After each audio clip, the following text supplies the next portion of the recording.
பிருங்கி முனிவர் இதன் மூலம் கற்றுக்கொள்ள வேண்டியது இனியும் இருக்கிறது. கௌரியான நீயும் கற்றுக்கொள்ள வேண்டும்.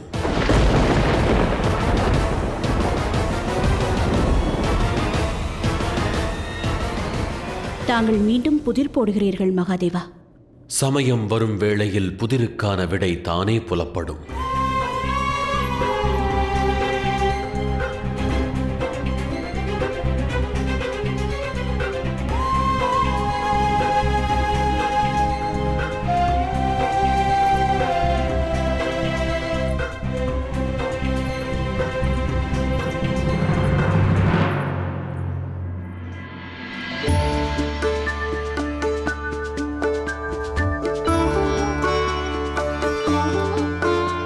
நான் தன்யனானேன் பிரபு, நான் தன்யனானேன்.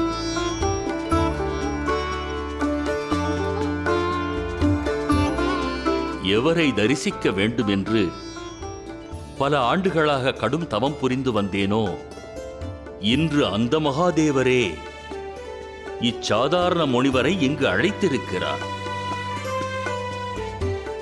மகாதேவா, நான் வாழும் போதே எனக்கு சொர்க்கம் கிடைத்துவிட்டது. எப்படி கூறுவது?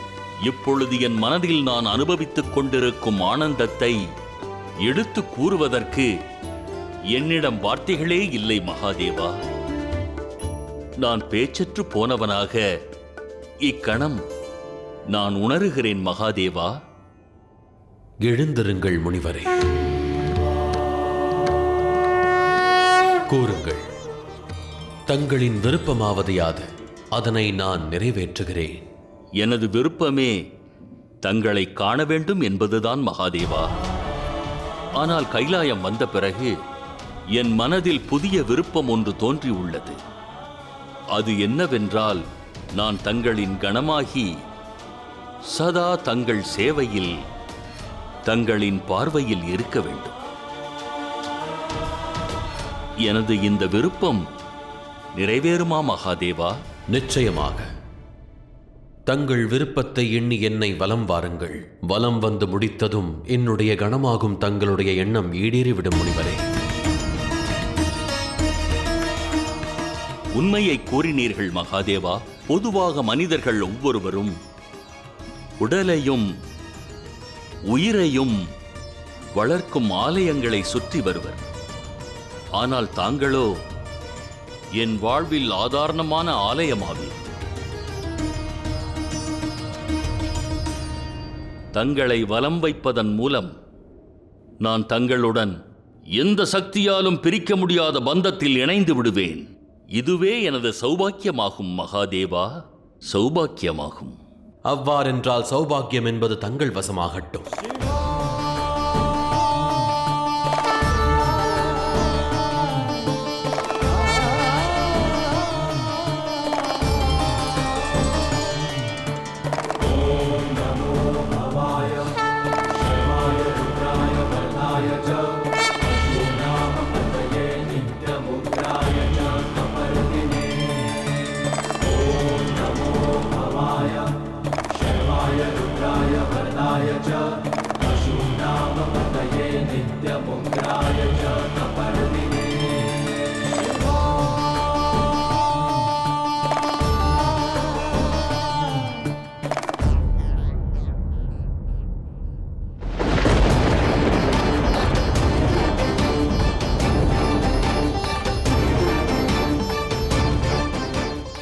இது என்ன ஆச்சரியம்!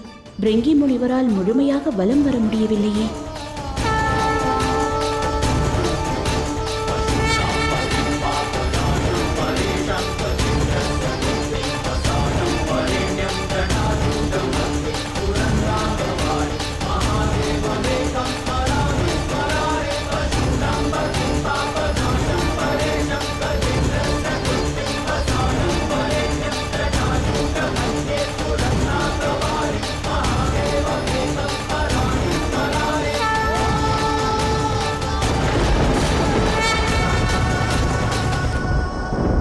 இது என்ன லீலை மகாதேவா?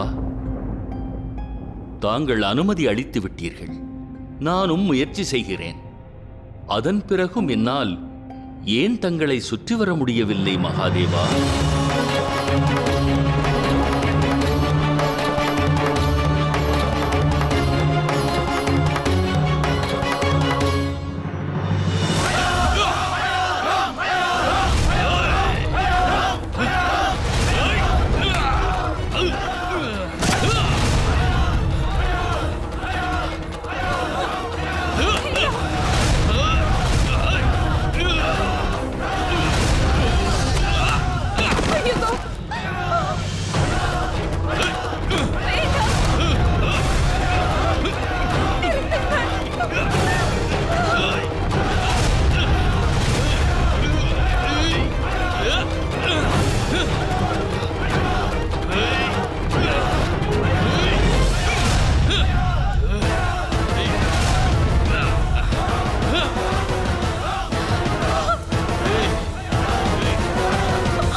பார்த்தாயா நிசும்பா, ஒரு பெண்ணுக்காக தேவர்களும் அசுரர்களும் மட்டும் மோதிக்கொள்வதில்லை.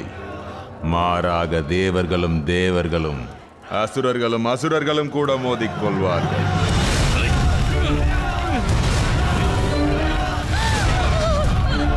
தாங்கள் இங்கு என்ன செய்து கொண்டிருக்கிறீர்கள்? நமக்கு எத்தனையோ இன்னல்கள் உள்ளன தமையா. ஆனால் தாங்கள் இங்கு இந்த யுத்தத்தை வேடிக்கை பார்த்துக் கொண்டிருக்கிறீர்கள். நான் இவர்கள் இருவருக்காக இதை பார்க்கவில்லை. இந்த இரு முட்டாள்களும் எந்த பெண்ணிற்காக மோதிக்கொள்கிறார்கள் என்பதை பார்க்க வேண்டும். எனக்கு ஒன்று புரியவில்லை தமையா, தெளிவாக கூறுங்கள். அப்படியெனில் கேள். ரம்பன் அக்னி தேவனின் வரம் பெற்றவன். அவனது புதல்வனை யாராலும் வெல்ல இயலாது. யாரிடமும் தோற்க மாட்டான். உருவத்தை மாற்றிக்கொள்ளும் திறமையும் பெற்றிருப்பான். அவனை ஒரே ஒரு பெண்ணால் மட்டுமே கொல்ல இயலும். ஆனால் அவள் ஆணின் சக்தியை இணைய பெற்றவளாக இருக்க வேண்டும். விளங்கவில்லையே. ரம்பின் அந்த வாரிசு தற்பொழுது இந்த மகிழ்ச்சியின் வயிற்றில் வளர்ந்து கொண்டிருக்கிறது.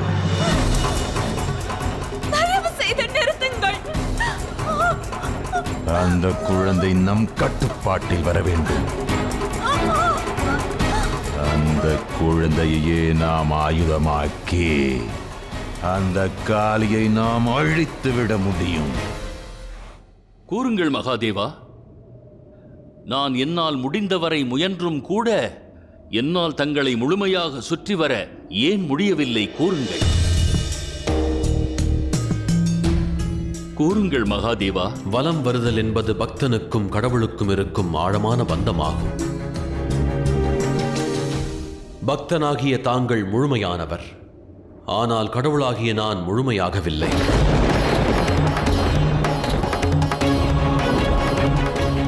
உடைந்த விக்கிரகத்தை வலம் வருவதால் என்ன பயன் இருக்கும்? நான் முழுமையாக இல்லாத காரணத்தினாலேயே தங்களால் வலம் வர இயலவில்லை.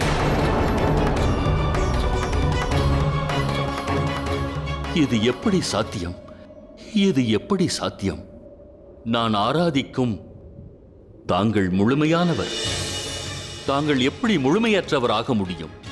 மனைவி இல்லாமல் கணவனால் எவ்வாறு முழுமையடைய இயலும்? பார்வதி இல்லாமல் நான் முழுமையற்றவன்.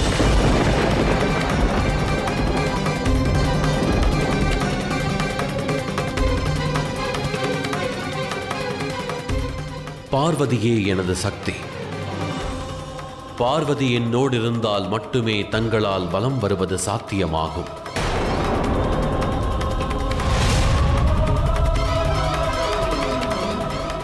வா பார்வதி, பக்தனின் எண்ணம் ஈடேற என் அருகில் வந்து அமர்வாயாக.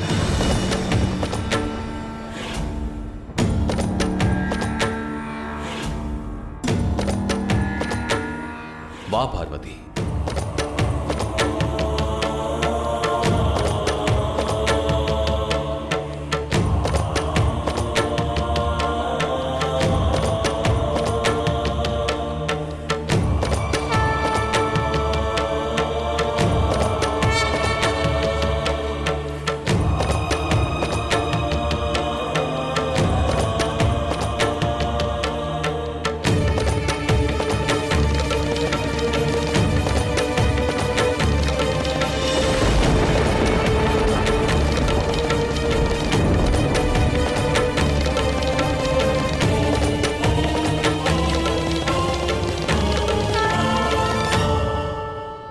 ஆரம்பமாகிவிட்டது. இந்த முனிவரின் அறியாமையின் அழிவு ஆரம்பமாகிவிட்டது. எங்களை வலம் வாருங்கள் முனிவரே. மன்னிக்க வேண்டும் மகாதேவா. என்னிடம் ஒரு வேண்டுகோள் உள்ளது.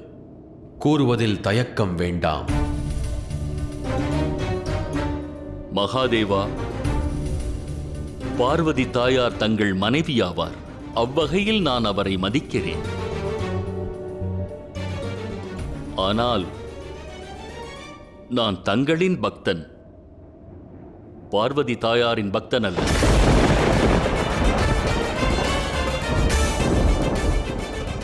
நான் ஆடவராகிய எனது இறைவனையே வணங்க விரும்புகிறேன் மகாதேவா.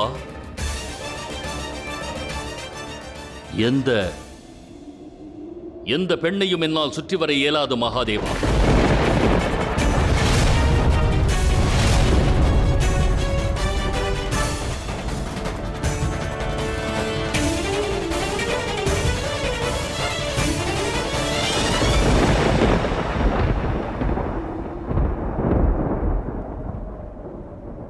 மகாதேவா, எனக்கு தங்களை மட்டும் சுற்றி வருவதற்கு அனுமதி கிடைக்குமா? நிச்சயமாக. பக்தர்களின் வேண்டுகோளை நிறைவேற்றுவது என் கடமை. தங்களுக்கு எதிரேயே நான் அமர்ந்துள்ளேன் முனிவரே. எனினும் வலம் வருவதற்கான மார்க்கத்தை தாங்களே கண்டறிந்தாக வேண்டும். பார்வதி என் அருகில் இருக்கையிலே பார்வதியை மட்டும் வலம் வராமல் என்னை மட்டும் வலம் வருவது சாத்தியமென்றால் அதை நான் வரவேற்கிறேன்.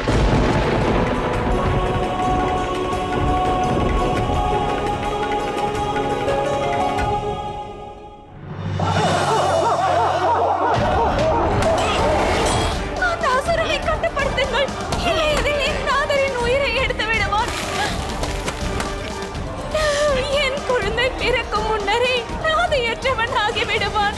நீங்கள் எவரேனும் இதை தடுத்து நிறுத்துங்கள்.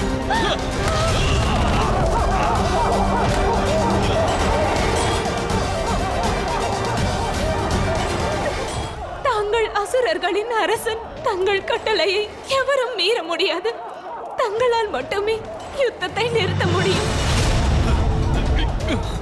அசுரர்களுக்கும் ஒரு நீதி உள்ளது. தனிப்பட்ட யுத்தத்தில் காரணமின்றி மூக்கை நுழைக்க கூடாது. யுத்தத்தை நிறுத்த நான் காரணம் கோருகிறேன். நான் தாயாக போகிறேன். என் குழந்தை பிறந்தவுடன் தந்தையை காண வேண்டும். நான் தடுத்து நிறுத்த இயலும். ஆனால் நீ எனக்கு ஒரு வாக்களிக்க வேண்டும். உனது வாரிசு எனக்கு சேவையாற்ற வேண்டும். கூறு, வாக்களிக்கிறாயா?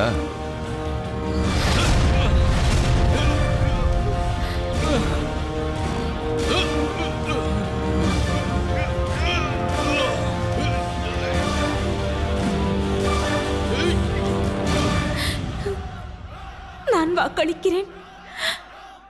என் வாரிசு தங்களுக்கு சேவையாற்றுவான். மல்யுத்தத்தை நிறுத்துங்கள்.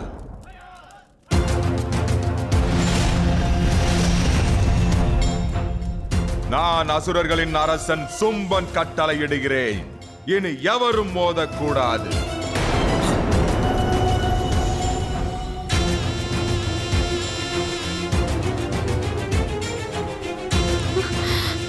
உனது கணவனை அழைத்துச் சென்று அவனுக்கு சிகிச்சை அளி மகிஷி. மிக்க நன்றி மாமன்னா.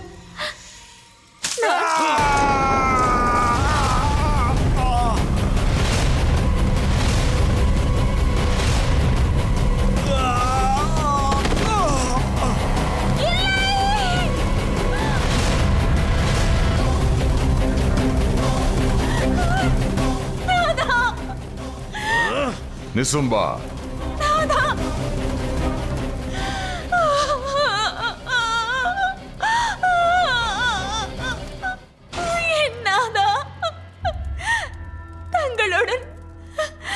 தங்களுடன் வாழ்வாங்க வாழ வேண்டும் என்று நினைத்தேன்.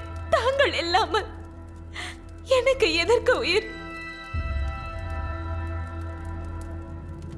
மகிழ்ச்சியாகிய நான் என்னுடைய உடல், பொருள், ஆவியால் உங்களை மட்டும் நேசித்திருந்தால் என் கணவருக்கு வரம் அளித்த அந்த அக்னி தேவனை வேண்டுகிறேன். என் வேண்டுதலை ஏற்று எனக்கு காட்சி அளித்த என் கணவருடன் உடன்கட்டை ஏறுவதற்கு வாய்ப்பை அளிக்க வேண்டும்.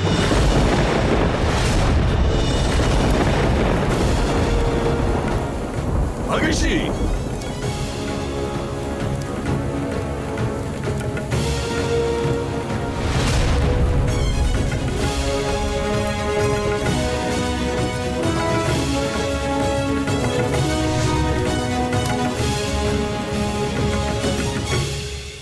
வலம் வரத் துவங்குங்கள் முனிவரே. மகாதேவா, நான் என்னுடைய வழியை தேர்ந்தெடுத்தால் தாங்கள் அதை ஏற்றுக்கொள்வீர்களா? நிச்சயம் ஏற்றுக்கொள்வேன்.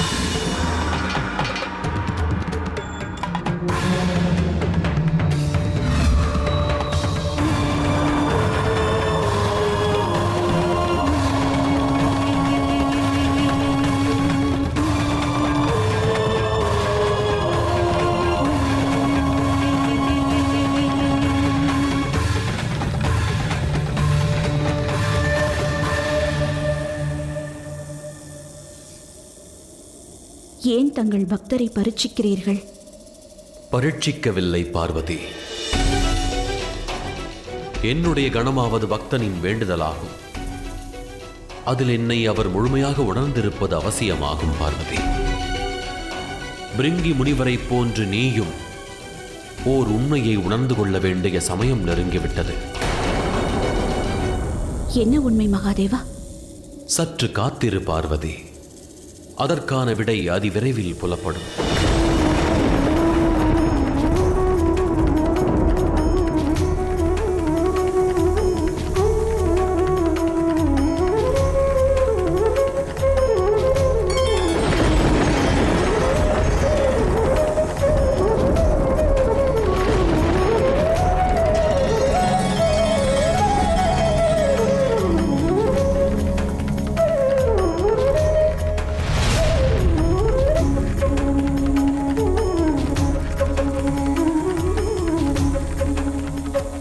பிரிங்கி முனிவர் காத்துக் கொண்டிருக்கிறார். நான் செல்ல அனுமதி தாருங்கள். என்னுடைய முழுமையான ரூபத்தை உணர்த்தவே நான் உன்னை இங்கு அமரச் செய்திருக்கிறேன் பார்வதி.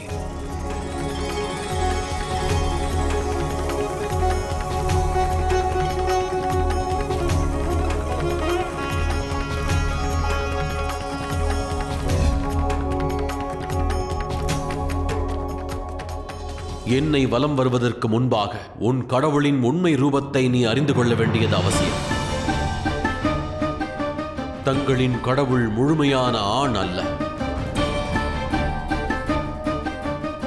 என் உடலின் சரிபாதி பார்வதி தேவி ஆவாள்.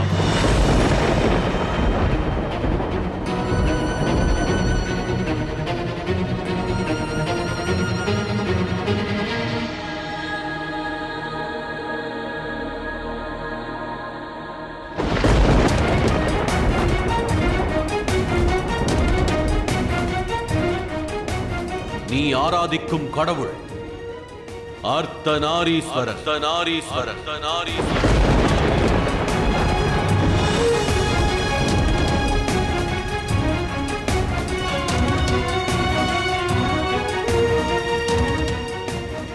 நம்ப இயலவில்லை மகாதேவா. அதுவே உண்மையாகும் பிரிங்கி முனிவரே. ஆணின் சரிபாதி பெண்ணாவாள். ஒரு ஆணின் சரீரத்தில் பெண்ணும் இருக்கின்றார். கடினமான ஆண்களுக்கு கூட இலகிய பெண்ணின் மனதும் உண்டு. ஏனெனில் உணர்வுகள் பெண்ணின் குணத்தினாலேயே ஆணிற்கு வருகின்றது. மகாதேவா. ஆம் பார்வதி, இந்த உண்மையையே நான் உனக்கு உணர்த்த எண்ணினேன். நீ என் அருகில் மட்டும் இல்லை, நீ என்னுள் சரிபாதியாக உள்ளாய்.